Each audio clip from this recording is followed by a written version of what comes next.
वाले का हूँ। तो ये बहुत एक अच्छा काम है जो ये कैंप इधर शहर पे आपने लगाया है लोगों के लिए। हमारा ये टंगमरग इलाका जो है फलांग एरिया है, तो ये बहुत अच्छा काम है, अच्छा कदम है जो के लोगों को सुविधा के लिए बनाया गया है।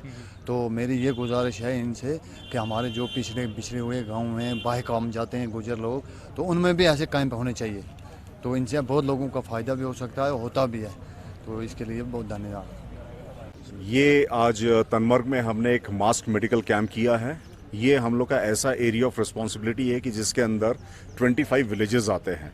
तो आप देख सकते हैं कि कितनी भीड़ आई हुई है और सभी को हम मेडिसिन मुहैया करवा रहे हैं और साथ साथ में इनको मेडिकल कंसल्टेंसी भी दी जा रही है यहाँ पर। सीआरपीएफ की तरफ से जो यहाँ के यूथ है उनके लिए यही एक संदेशा है कि प्लीज़ इस फील्ड में ना जाए, गलत दिशा में ना जाए और पढ़ाई करें और अपने देश के लिए कुछ आगे अच्छा काम करने का सोचिए। और एक हम और काम कर रहे हैं कि स्पोर्ट्स एक्टिविटीज़ के लिए स्कूल्स में हम लोग स्पोर्ट्स के आइटम्स, बुक्स, बैग्स ये सब डिस्ट्रीब्यूट करने का सारा हमारे प्लान में है।